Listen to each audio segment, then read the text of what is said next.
वार्ता में सभी पत्रकार बंधुओं का स्वागत है। आज पुंछ की धरती में मैं Sunil Prajapati, state president BJP OBC Morcha Jammu Kashmir, आज पुंछ के अवाम से कुछ बातें करने आया ओबीसी समाज के रिलेटेड। क्योंकि अगर देखा जाए तो जम्मू कश्मीर का जो ओबीसी समाज है, जो पिछले 70 साल से 370 की बेड़ियों में जकड़ा हुआ, अगर आज उनको कोई आज़ादी किसी ने दी है तो भारतीय जनता पार्टी ने दी, नरेंद्र मोदी जी ने दी। मैं पूरे ओबीसी समाज की आवाम से उनका धन्यवाद करता हूं कि जिन्होंने जो 70 साल दूसरी सरकारें, चाहे कांग्रेस हो केंद्र में या एनसी हो, जो हक नहीं दे पाई, सिर्फ बातें करते थे, वोट लेने आते थे, लेकिन उनको कुछ दिया नहीं। आज पहली बार उनको ओबीसी का दर्जा किसी ने दिया है तो नरेंद्र मोदी जी की सरकार ने। और उसके साथ साथ और इतनी सारी सुविधाएं, अगर मैं बात करूं, पहली बार हमें नौकरियों में, जॉब्स में, एजुकेशन इंस्टीट्यूशन में रिजर्वेशन जो मिली है वो भाजपा की देन है। पहली बार हमें 8% आरक्षण मिला। इतने सालों तक दूसरी सरकारों ने हमें केवल 2% में रखा और ओएससी बना के रखा, अदर सोशल कास्ट। अगर कहा जाए तो दूसरे समाज के लोग, क्या ओबीसी समाज जम्मू कश्मीर का जो है वो दूसरे समाज के लोग हैं?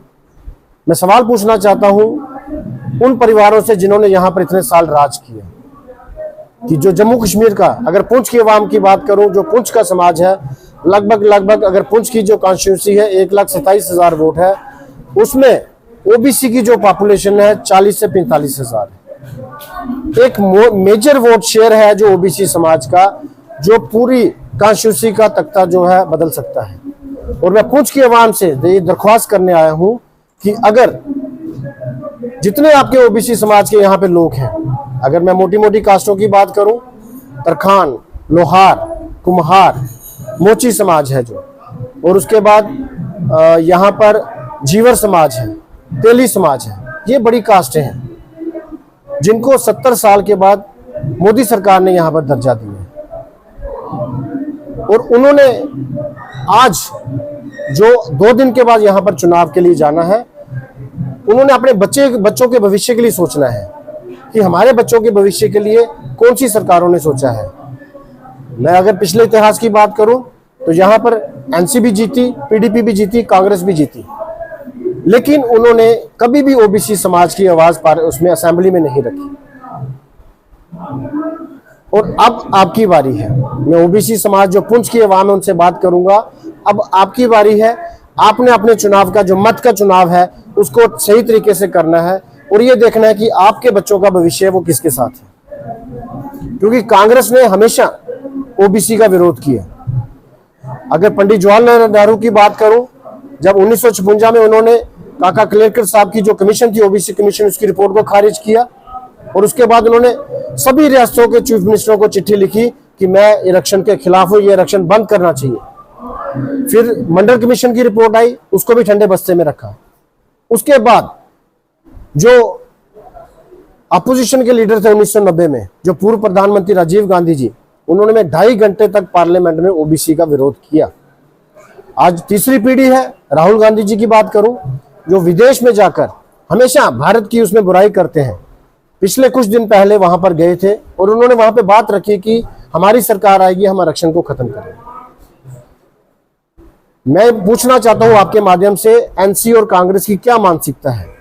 एनसी अपना मैनिफेस्टो जारी करती है, उसमें बोलती है कि हमारी सरकार आएगी, हम आरक्षण को रिव्यू करेंगे। ये जो रिजर्वेशन मिली है, चाहे वो पहाड़ी स्टेटस है, एसटी स्टेटस गुजरों का है, हम इसको रिव्यू करेंगे, इसको हम देखेंगे कि अपने हिसाब से करेंगे। वो उनकी मानसिकता क्या है, वो करना क्या चाहते हैं?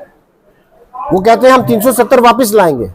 मैं आवाम से पूछना चाहता हूं, जितनी इतने साल 370 में की बेड़ियों में आप जकड़े रहे हो, आज आपके बच्चों को अगर किसी ने हक दिया है वो बीजेपी ने दिया है।